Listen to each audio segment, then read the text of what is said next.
Good evening and welcome to the March 31st school committee meeting. We'll start off tonight with the Pledge of Allegiance. Justin, if you could lead us in the Pledge of Allegiance. I pledge allegiance to the flag of the United States of America, to the republic for which it stands, one nation, under God, indivisible, with liberty and justice for all. Okay, we have a consent agenda and oath of bills and payroll. Minutes from March 17th, 2022. Make a motion to accept the minutes from our March 17th, 2022 meeting, as well as oath of bills and payroll. I'll second the motion. Made and seconded. Brad? Aye. Doesn't? Aye. Jen's not on this. Okay. Matt Hunt votes yes as well. Okay, this is the first opportunity for interested citizens.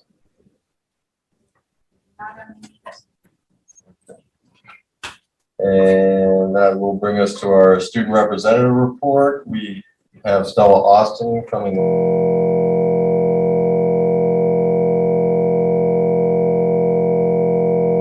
Austin, I'm the student representative from Littleton High School, and here's my report from the schools for the past 2 weeks. Yesterday at Shaker Lane, the PTA planned an excellent egg hunt for the staff after school. Dozens of eggs were scattered around the preschool playground with numbers inside of each of the eggs. Staff members turned in their numbers to claim prizes that ranged from new expo markers, school supplies, coffee gift cards, and coveted gas cards. And so the staff at Shaker Lane would like to thank the PTA for this fun and generous event. At Russell Street, the fifth graders completed their English Language Arts MCAS test this week, and fourth graders will begin their MCAS next week. MCAS also began at Littleton Middle School this week, with eighth graders taking their English MCAS and seventh graders taking it next week. Good luck to all students who are taking it, and please remember to charge your Chromebooks for these tests. At the high school tomorrow night, the class of 2024 is hosting a volleyball night fundraiser at 5 p.m. Upcoming, not this weekend, but the weekend after, Littleton High School Drama Department is putting on the musical Cinderella on April 8th at 7 p.m., April 9th at 1 p.m., and at 7 p.m., and April 10th at 1 p.m. On April 12th, the Littleton High School's National Honor Society is hosting a blood drive from 8 a.m. to 1:30 p.m. So there will be links spread around to sign up, reserve a slot, and they would really appreciate you attending this event. That's essentially it. Thank you so much. Thanks, Stella. Question? No, I was just waiting by. Okay, that brings us to Principal John Harrington is going to tell us a little bit about the Energy North Incorporation grant. Good evening, everyone. Let me just turn the volume here. Happy to report to you tonight that we express our appreciation to Energy North, which is the the company that owns the ExxonMobil across from the high school. They've once again donated $500 to Littleton High School science and math programs.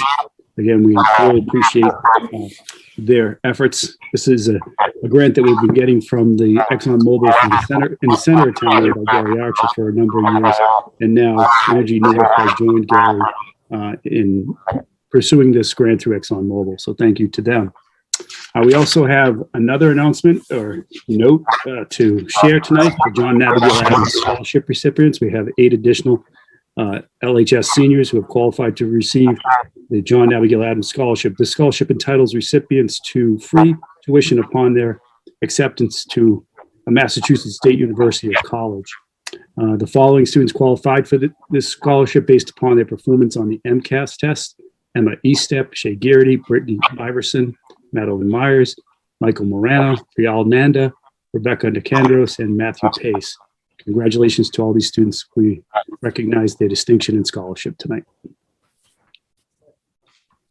Thanks, Dr. Harrington. That will bring us to our presentations. We have some fourth graders from Russell Street School.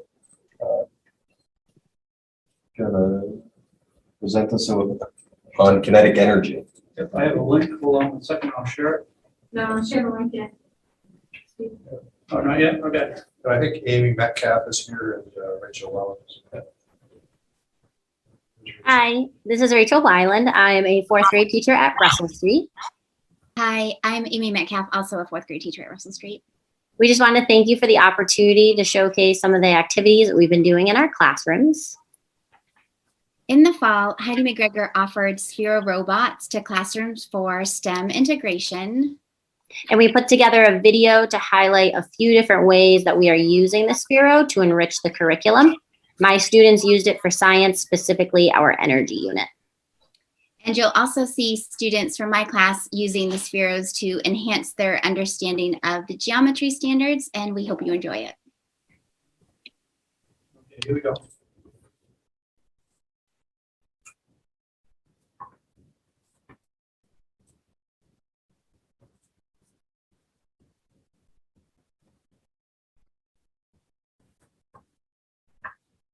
Hi, I'm a fourth grader in room 206. Today we will be showing potential and kinetic energy with Speedy the Sphero. The difference between these two is one is a lot smaller, so it'll have a lot less potential energy. But the other one is a lot steeper, so it would have a lot more kinetic energy. Let's try them out.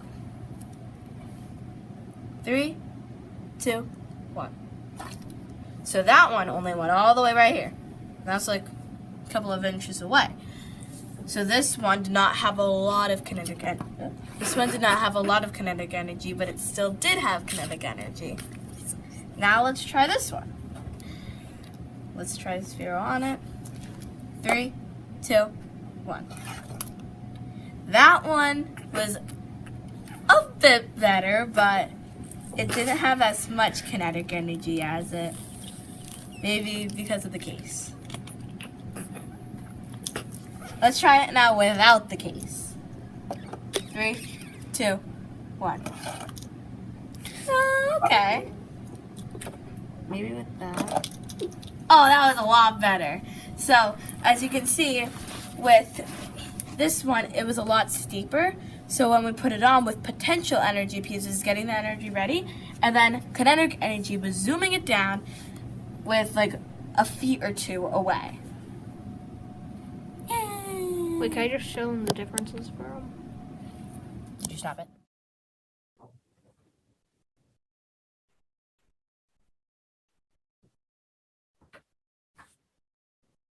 Oh, I am a student from room 206, and I'm going to show you the difference between potential energy on 6 and the potential energy on 2 on this ramp. So, the difference is this one has more potential energy, as you can see from this.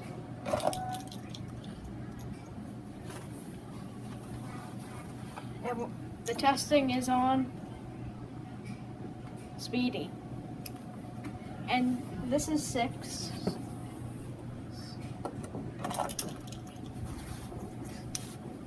And this is 2.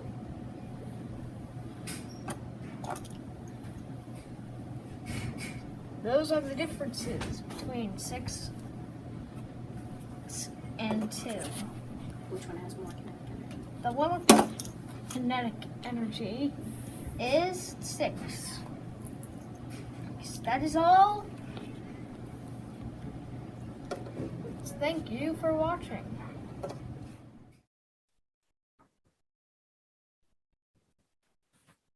Hello, today we'll be making geometric figures with a Sphero. So, first right now it is resting at one endpoint, and we're gonna move it to another endpoint to make a line segment. So let's go.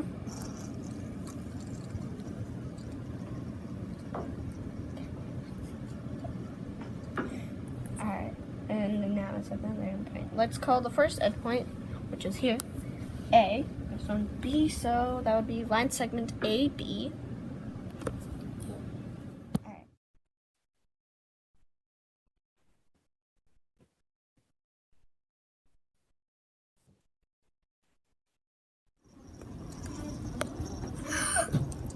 Oh, Did it. wow. That was really Lucas! Can I I'm help? goaded. Wait, one more.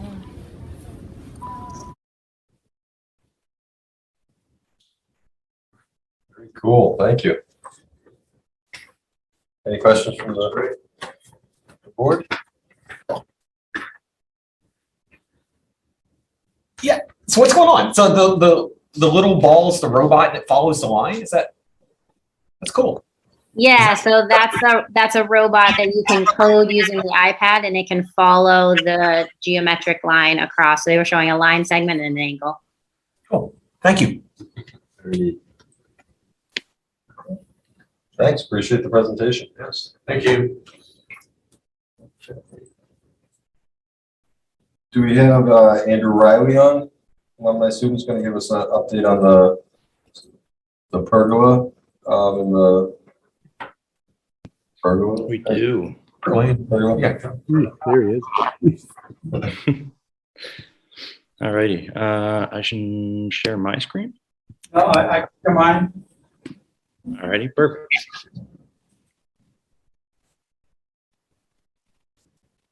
Oops, sorry.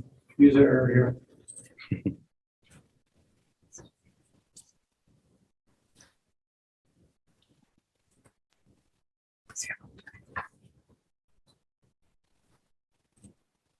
Okay. All right, perfect. So for those who don't know me, my name is Andrew Riley. I'm an alumni student from Littleton High School back in 2019. I'm now a landscape architecture student at the University of Massachusetts Amherst. I'm a junior now, so this project has been a long ways in the making. I proposed this in my senior year to the school committee, and it was accepted, which was great. And there's a small adjustment that we need to make. And that's what I'm here to propose tonight. All right, so the Littleton High School pergola project, if we scroll down a little bit, we will see this was the current location that was proposed to the school committee back in 2019. It's a good location. A couple of the issues that we found were it wasn't perfect. There's snow removal that happens. A lot of snow gets put here. Our budget was a little tight, and the fundraising I had done didn't allow for a full kind of project to be done here. Additionally, there were some safety concerns with students crossing over that street. And with all this thinking done, if you scroll down a little bit, we'll see the new location that we're proposing to move it to. So this location is just outside the cafeteria doors. It works a lot better for lunch for students. It works a lot better for students waiting to get a ride home. There's no kids crossing the road anymore. It's better for supervision in general. And there's no snow removal issue anymore. If we scroll down, we'll see that I prepared some perspective renders. These are built to plan, to scale, and they just show you kind of the idea behind the structure that we want to put in. This structure is a 10 by 14 pavilion with a solid metal roof. It has a timber roof construction underneath that metal siding, and then it has durable vinyl posts with inner timber posts that are anchored into the ground. And then if we scroll down a little bit more, there are engineered plans that we have from Country Lane Woodworking, and we have agreed upon a deal with them for a discounted structure. So all said and done, most, if not all, of the questions have been answered. The only proposal really tonight is whether or not we are allowed to move the project from that original inner circle of that drive out in front of the cafeteria there. That's kind of the big question of the night, and that's the proposal I'm putting forward to the committee. Thank you again. Thanks, Andrew. Is there any reason it wouldn't work there? No, we're fine with the location. We've talked to the building inspector. He's fine with the site as well. So we're excited about this project. Happy when it's done. I'm sure Andrew will as well. I mean, it's COVID pandemic certainly interfered with planning, and in a way, it was kind of nice so we could reevaluate this location. I think it'll be used more there and protected, and I think it's a perfect site. Absolutely. We need a motion. That's what I think we should have a motion. So accept the motion to move the pergola project to adjacent to the cafeteria doors. So moved. Second. Okay, motion made and seconded. All those in favor? Aye. All right, thanks, Andrew. Thank you, Andrew. Thanks, Andrew. Thank you, Thanks Andrew. again. It's really good. Okay, that brings us to Michelle Hirth, who's a teacher at the high school. She's gonna give us an overview of the high school transition program. Yeah, those slides, I'll pull those up,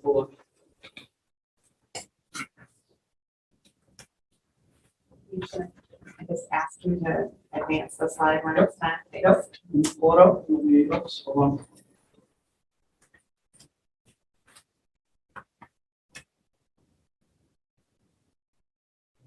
Two screens.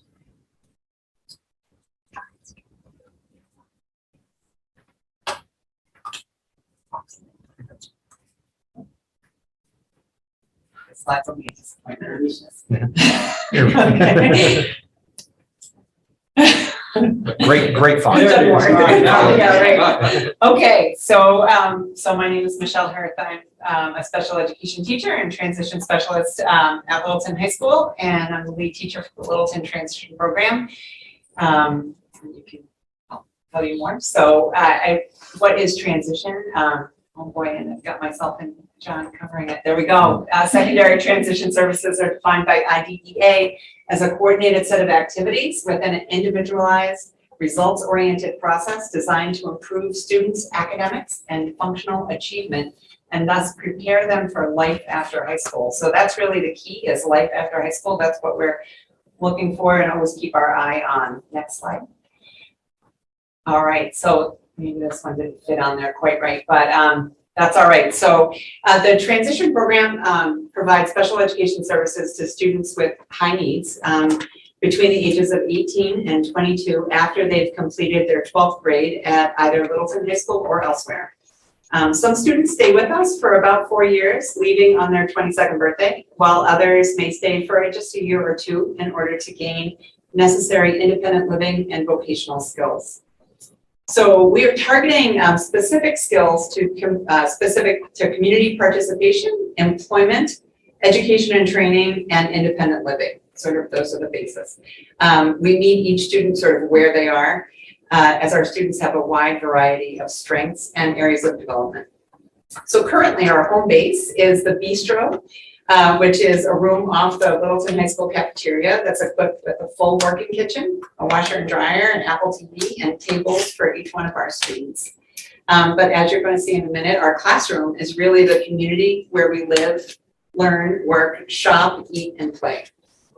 So some of our young adults may leave us with a Littleton High School diploma, having satisfied the coursework and passed MCAS requirements. Others will earn a certificate of completion when they say goodbye. This speaks to the highly individualized nature of transition services in general, as well as that of the Littleton Transition Program. We are small but nimble, I like to say, and we're able to assist students of varying strengths, interests, and needs. So our main goal is to build a strong bridge for students and their families as they move from high school into adulthood. So some of our students go on to post-secondary educational opportunities at colleges and trade schools, Job Corps with support from Mass Rehab Commission, while others continue working on independent living skills and vocational training through community-based day supports with human services organizations such as Minuteman Arc and New Path, which are funded by DDS, which is the Department of Developmental Services. So as mentioned, the community is really our classroom. And these are just a few examples on the screen of where we go and what we do, but hopefully it'll give you a better idea of who we are. So we like to, starting on the left of the slide, is one of our jobs is hiking the Littleton Conservation Trails. We move sticks and we note felled trees through email correspondence with our land stewards in town. We do that once a week and students love it. So that's us in action. We ride the MBTA and the LRTA bus for travel training and exploring our neighboring towns. And we use our TAP Charlie cards for that. We work out in CrossFit class at Unified Health and Performance Gym, which is an inclusive gym. We meet up with our friends from Acton, Boxborough, and Concord Carlisle transition programs, and we go to local museums. That's one in Lexington. We go to state parks, historical sites, and restaurants on Fridays. We practice yoga. We do that outside or inside, depending on the weather. We grocery shop for our cooking class at the local market basket, which is always good. And some other things that we do, and that's it for the slides. But we volunteer 1 day per week at Meals on Wheels, delivering meals to seniors in Littleton. And some of our students have had paid work experience at local restaurants and businesses. And we also deliver school mail, which we see you guys all the time, and this school nurse snacks, and we fill first aid kits as well. So we begin and end our day in the bistro, but really the world is our classroom.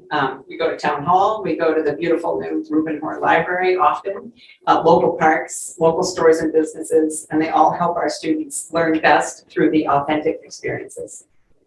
So that is hopefully gives you a better idea of the Littleton transition program. Very cool. How many students do you have currently participating? in the- So right now, it's always like a fluid number because students are aging out and coming in. So right now we have 4. Yeah, and it really does vary. Some students will just stay for, a year to get some of that experience working and with independent living, and others are sort of with us for a good, 4 years almost. So is that, if I may, is that the plan developed as, is it like an IEP process? Is it? That's a good question. You want to take that, Lynn, or if you want me to, but it's a team. You mentioned you worked with the families, and I'm wondering, Sure. but the process of setting up the plan, but also, you mentioned that some stay a short time, some stay 4. Yeah, Like, how do you identify yeah. when's a good exit time? That is a question that we always ask sort of all the time. We're looking at when we have team meetings, of when that sort of exit date is. But at the very latest, it is on their 22nd birthday. So it can be before that, but no later than that typically. And I think sometimes the fluidity of that too is that our goal is always transition. So post-graduation, once they turn 18 and they enter the 18 to 22 program, we are looking at what skills they need to kind of build their independence. So there are some students who have had some paid employment experience, and sometimes our goals are just to help them on that route. And if we're able to get them, a full-time job, or if we're able to help them, secure housing or things that we would assist with, then the goal is for them to move into that next phase. But Michelle really helps kind of soften that transition and support them throughout that. And we really do work with families. It is, it's a group effort, right, for this period of time, because it can be stressful for a lot of folks. And we try to connect individuals, students and families with those adult service providers, whether that's DDS or MRC or DMH, so that from the day before they turn 22 to the day after they turn 22, or the day they come and leave, is a smooth transition. That's really the hope. So for instance, if there's a student that's transitioning to like a day program, they'll start doing visits, we'll connect with them, they'll really, acclimate to that program while they're still with us, and why they still have the high level of support that they receive through our program. Is Sure. that's good. Is it usually all day, 5 days? Is that the plan? So typically, But can vary. Right. Yeah. Because if there is a student that has a part-time job, we may abbreviate their schedule, or if they're coming to us, we may adjust their schedule so that they ease into the program and we build up time systematically, or we might taper it systematically. It's the most highly individualized program in the district for sure, right? And we love it if there is, we had this situation where a student left right from home to go to her job. So it doesn't always, she didn't come to the bistro in the morning, she went straight to work toward the end of the experience, so. So the bistro is my last question. Sure. I remember, It's all right, I love the question. for you and for now, yeah. No, so I remember being involved in CPAC and visiting the bistro 5, 6, 7 years ago, whatever was created, and thinking about and hearing the plan was the bistro would at some point be open to the community for, we could go have lunch or, meet, and interact and provide that kind of real world experience, but also get the community in the school. Is that something that's happening or not happening, or? I don't know if you want me to, do you want me to take that question? So that was and originally what. That was a long time ago. Long time ago, what Rita had sort of envisioned. That is not something that we do currently, but we do use the bistro, and today was a great example. We made cheeseburgers at the bistro, so the students that we have utilize the space daily for those independent living skills, and in fact laundry as well. So all of that, it takes place there. We couldn't be who we are without a full-on kitchen, and so it's been wonderful. So I can speak to that a little bit too. Some of the, I don't want to say issues, but some of the barriers that you encounter when you're trying to open up to the community is the local board of health, and for all of the requirements and training, serve safe training, those types of things, you need to have a lot, you have to have a triple stake. There are a lot of things that in order to have it be up to code, to serve food out to the public, you would have to do. But there's definitely plans that we talk about of things that we could do in small ways, whether it be there's those little coffee table in central office that we're thinking like, can we start to build that and expand that where it might be just more of a coffee delivery service where you're not actually preparing. Right, and I should say too that the high school culinary club that Mr. Tavino runs uses the bistro after school as well. So it gets good use. Good, thank you so much. How many years have we had this program in place? Since I arrived, which was, trick me on this question. I mean, this is my 7th year, I think it is, 7 years. Could be 6, 7. And is the enrollment always Littleton residents, or do we ever Oh, have no, that varies. school yeah. choice come in? Not school choice, so we have 3 of our 4 students are tuitioned in currently. So in order to sustain the program right now, if we only had our Littleton students, the program would only have 1 student in it. So that can vary too. So if we need to kind of round out the program, we have the opportunity to tuition in from a local community. So wrong choice of word, not school choice, but we have. Right, other towns are students paying tuition coming for the students to come to the transition program. Right, and also to note on that is that, so some students will finish their 12th grade year at Littleton High School, but oftentimes we'll bring students back from out-of-district placements and then to join us for the transition program. So they're Littleton residents, but they've been outplaced for a number of years and then they come back. We've had great success with that, to join us in that class. And that it's in their community then. They're here in Littleton and they're spending the last couple of years of their school where they live and doing it. So it's a plus. And we're very lucky to have a community that's so committed to our transition population too, because there are many communities that don't have in-house transition programs. Just what I was gonna say, I think we're lucky to have them and they're lucky to have us. Right. How big could the program get, given the current space and staff? Like, we're at 4, could we do 6? Could we do 8? Could- Not in the current Not in the space. bistro. So So 4 is a good I number? think we're full. But if we were to expand into a different space, the program itself would have to cap at 8. Yeah. Great. Good, thank you so much. Thank you very much. Yeah, I Thank you. appreciate it. Sounds great. That brings us to some of our old business. Director of Teaching and Learning, Beth Steele, is going to tell us a little bit about the Student Opportunity Act.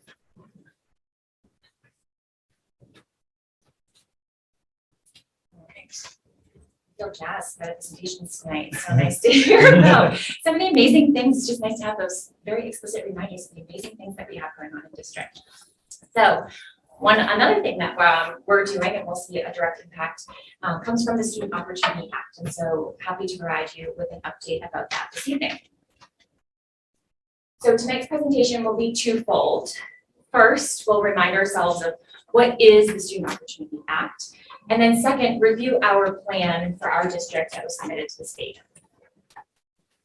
So firstly, a reminder of what actually is the Student Opportunity Act, because it's been a little while. So it was a bill that became law in 2019, officially titled an act relative to educational opportunity for students. And what it is at its core is really an investment in schools.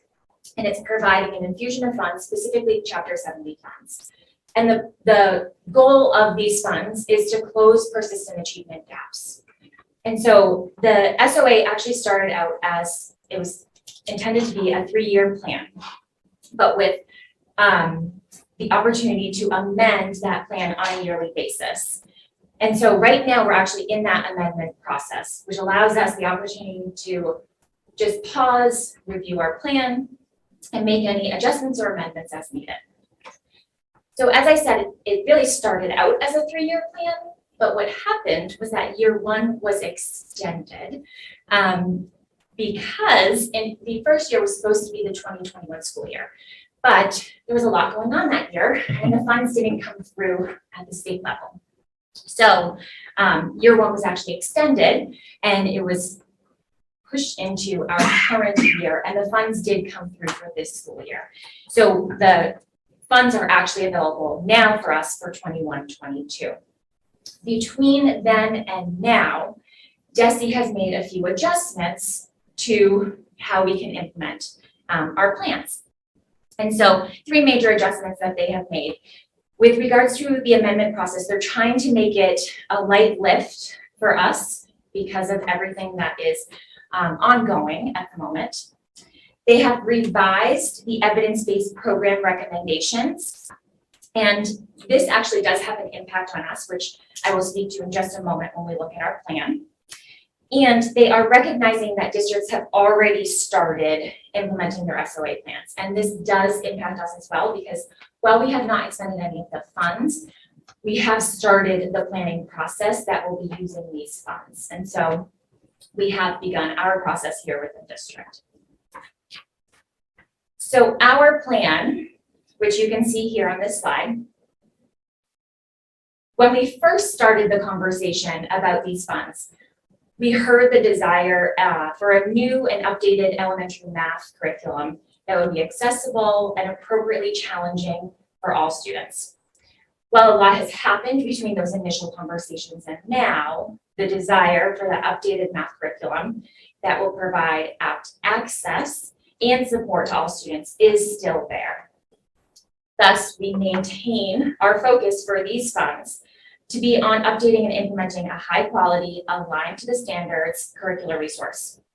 And as I mentioned, we're already underway with our plan. A committee of elementary educators have begun working diligently and spent a lot of time this year reviewing our current curriculum and potential options of what we could choose to implement moving forward. And that's the conversation we had last meeting with Principal Kane and Exactly. Yes, exactly. So the change or the update, the adjustment that was made does slightly impact our plan, but not significantly. So as I stated previously, DESE revised the evidence-based programs under which we can use these funds. Previously, there was an increasing personnel option. However, due to the revisions by DESE, that option was changed. And previously, we submitted a plan where we would use part of the funds towards increasing a math interventionist to full-time to 1.0. However, with DESE's change to the evidence-based programs, we're no longer using the funds in that manner. Because it just doesn't quite fit the way we want it to and it should, and to be true to the SOA. However, we were able to increase the math interventionist to full-time to 1.0 FTE through efficiencies in the budget. And we saw this as an important part of educating and supporting our students this year. So our sole focus for these funds is to select and support educators to implement a high quality aligned math curriculum for next year and moving forward. So at this point in the amendment process, we'll submit our amendment to DESE and we'll wait to hear feedback ideally in May as to whether it's fully accepted or if we need to make any adjustments or amendments from there. And we'll continue to update you as we see fit and as we progress with the planning for the new math curriculum, which we're excited about, to be able to give you an update when we have the selection of that as well. Thank you.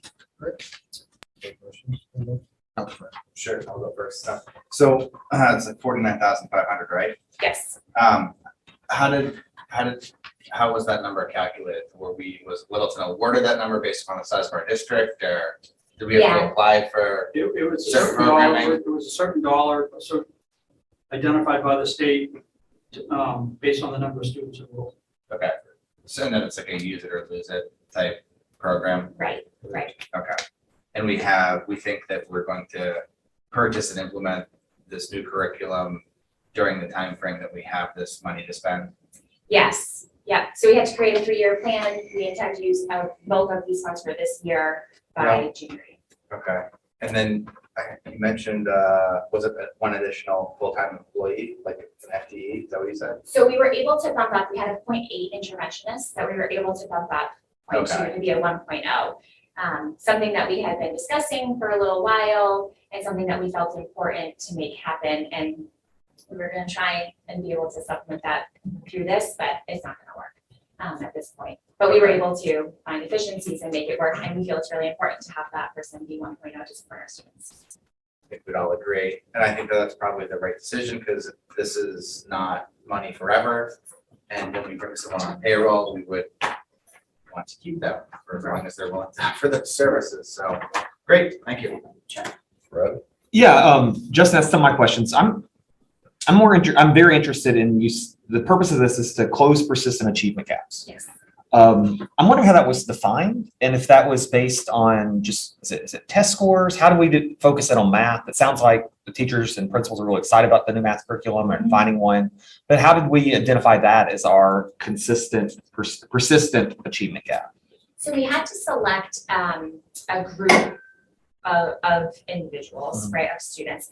And when looking at our MCAS, our test scores, our math growth scores, it became clear that the math was more about a need than an ELA.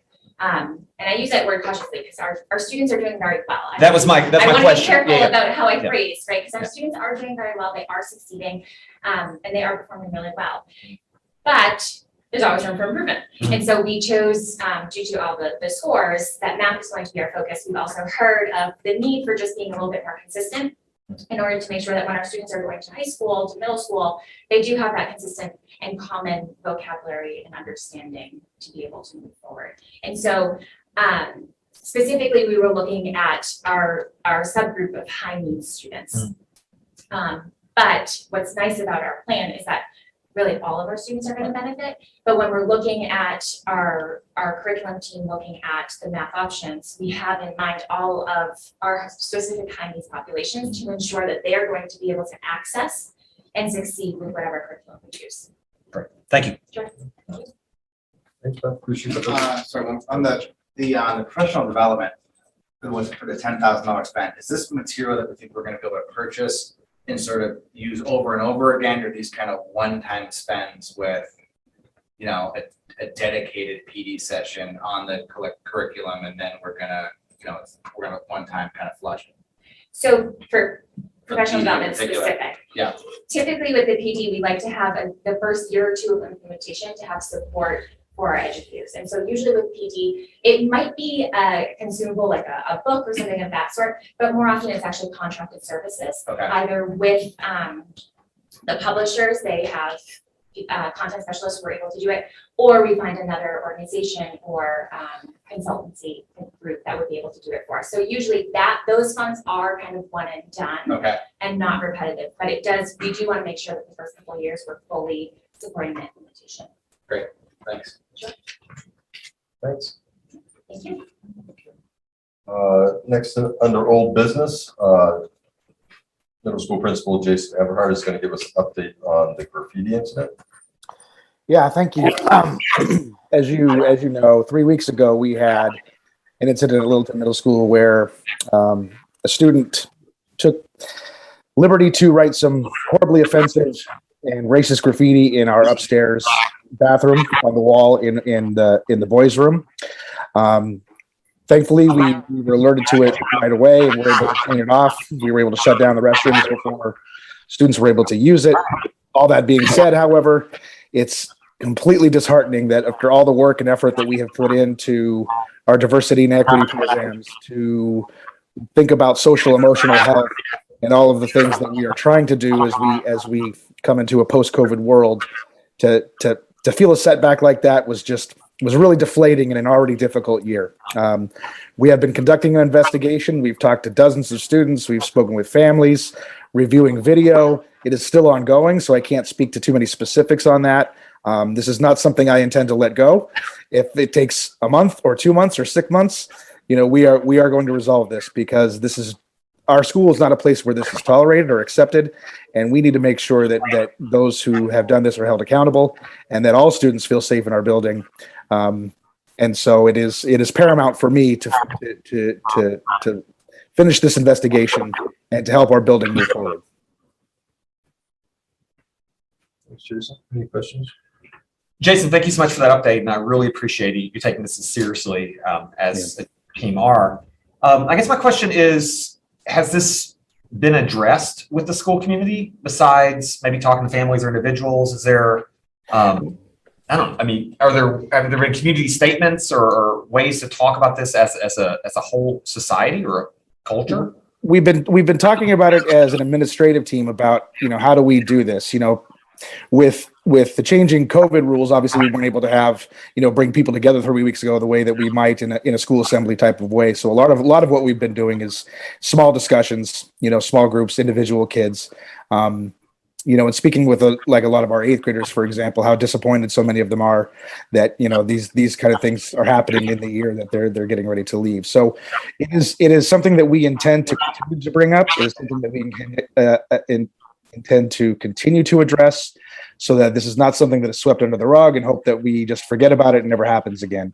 I think we have to address this head on and keep it, the memory of this, not alive, but to keep the memory of this important in our sights, so that we, it gives us a sort of a compass, a focus of where to direct our actions, so that we can begin to have some real conversations about, what do these words, not just what do these words mean, but the impact that they have across the school. And so it's also an opportunity for us to find out just how pervasive this problem is. Is this one student acting alone? Is this, an undercurrent of belief, among students? So we have a lot of questions that we're going to answer. I have to answer as a middle school community over the next few weeks and months to really address this, so that we're not just giving it attention now and then forgetting about it later.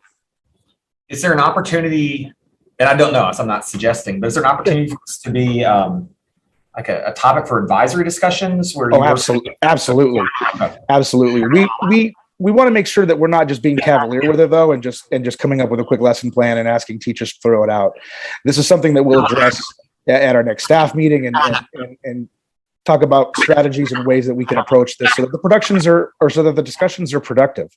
What we don't want to do is turn into a session where kids are being spoken at or talked down to. We want this to be a sort of, a collaborative opportunity for kids to share what they think, to be able to learn from each other. And that we have to be mindful about how to do that. And so all these things are in process. They happen slower than we'd like, just with everything that's going on.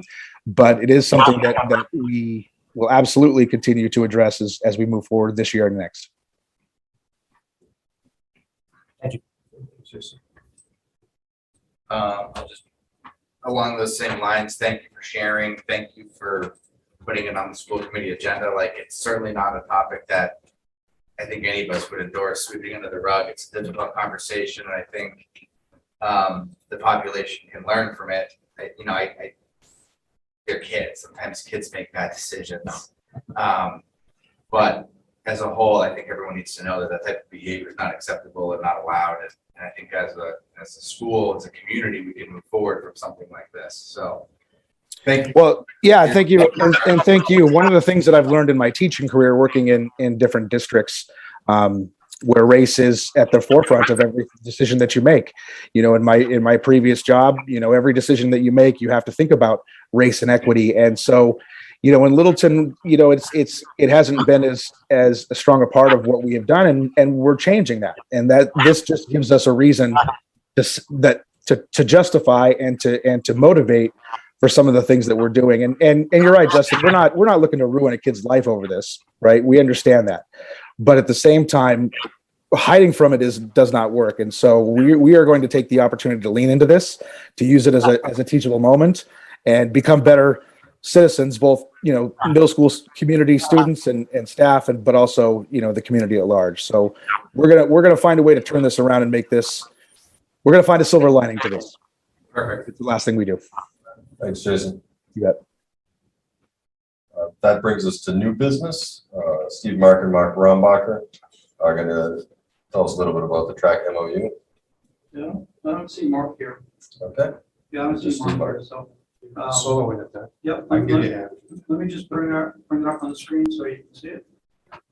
So this is actually a process that started a little bit before the pandemic hit. Mike Fontanella was working on this with Mark Rombacher. So the track organization is the organization that runs the Littleton Road Race. They were very instrumental in getting the new track approved by the town and installed all over behind the Russell Street School. They were very active in that process. And they have been fundraising for years for the track and also for the maintenance of the track. They have funds that they are holding on hand, and they want to turn those over to the school department for safekeeping and for use for maintaining the track. And so this MOU just kind of specifies specifically, kind of spells out what those funds are to be used for. It's to be used for maintaining the track and the track only.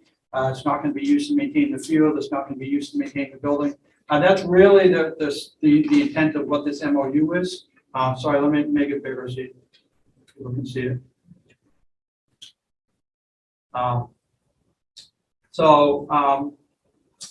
There are some points here. They continue to fundraise. So if there's any fundraising on the track, this is point one that requires signage. Obviously, that has to come be approved by school committee. The funds that the LRRTO turns over to the school department will be deposited into the school gift and donation account. It's already an account that's established. We've already established a sub account to hold these accounts in. They're identified specifically for the track, and that's all they would be used for is the track maintenance and repairs.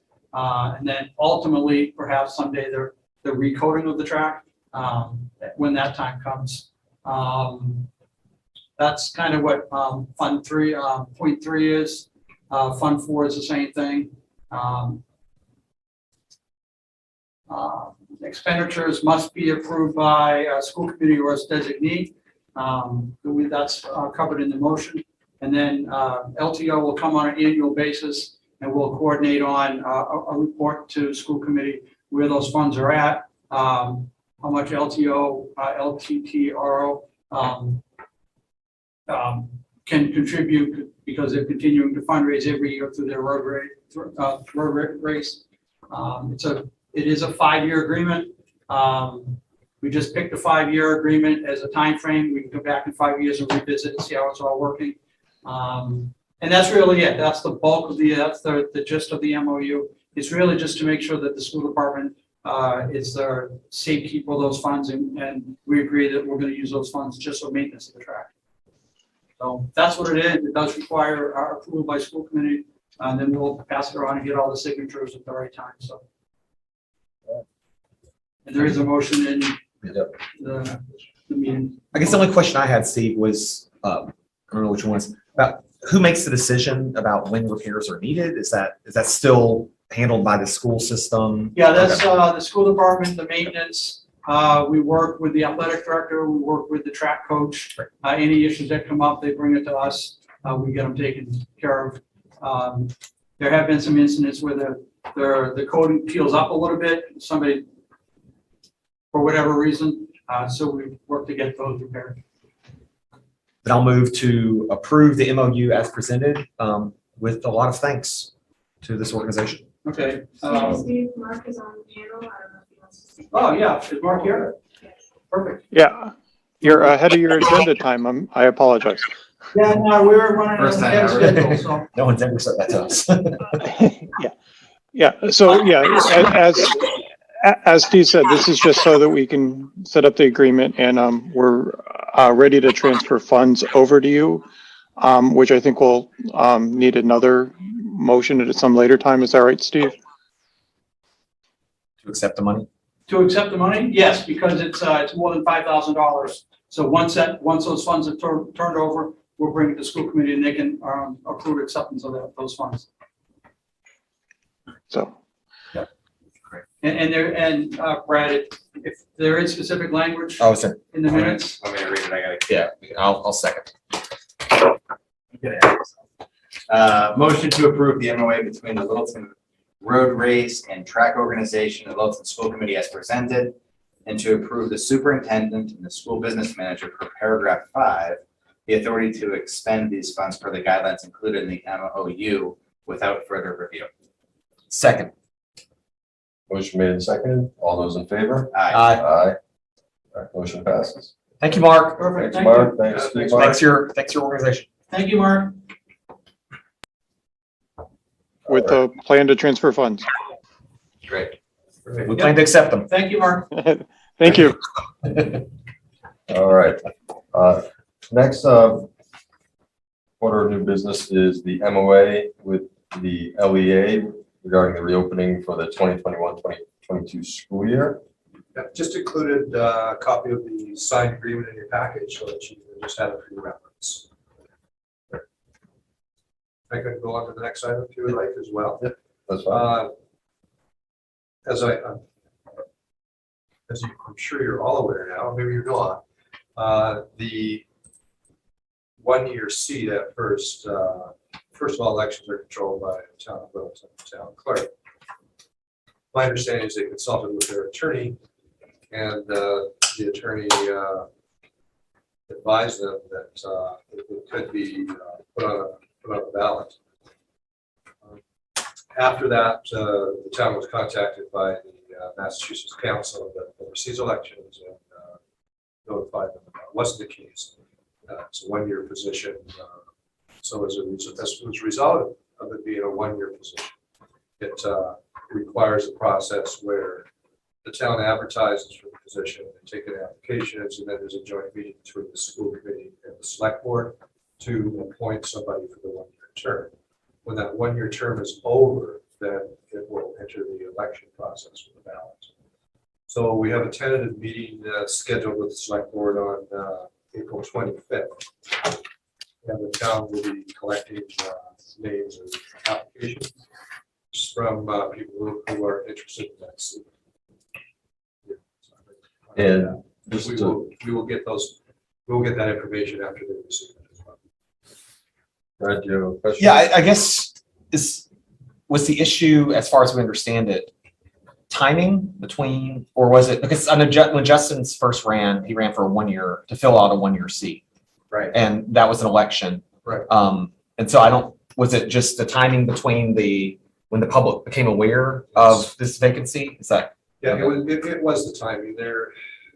I don't know the exact law. I can rely on the town for that. But Sure, because it was within 30 days of the deadline, and that was problematic. Okay. So it's all I can really tell you at this point. So it was that 30-day window that seemed to trigger this. And so the process moving forward is we are going to request the Board of Selectmen to put out a call for people? That's right. It's on their website now, and they advertise in the paper, and August or April 25th more correctly. We will take a look at those applicants and make a decision by a joint vote for the school committee and the select board. Great, thank you. And I do have a letter this evening, 2 copies of it that require school committee signatures for those of you that are present.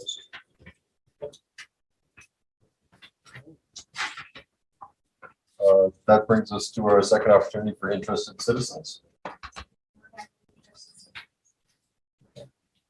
I'll move on to subcommittee report. Can I ask it's not on the agenda, but Sure. I would love to learn more. We used to have updates about pool testing participation rates and what's going on in the schools. And I've been checking the dashboard. I saw in the last reported window, there are only 3 cases in the district, which made me very, very happy to see that. But we're not getting the regular updates. So I wonder if we could take just a second and I put Lynn on the spot and ask her if she could do some quick math and say anything. I mean, we were requiring pool testing, then we weren't. The state's funding it for another 3 weeks or so at least. Right. So Lynn, I'm so sorry. I'll apologize to the public for putting you on the spot. Okay, the numbers are rough. Yeah, sure. But I did look at our numbers in our portal. Our consents, as always, are going to differ from our actual. Yes. So for me to really look at how many have actually participated, I have to open all of the individual pools, but I do have some of that information. So our total consents are 1,693. I looked back at my last update in January, and that is an increase from 1,445.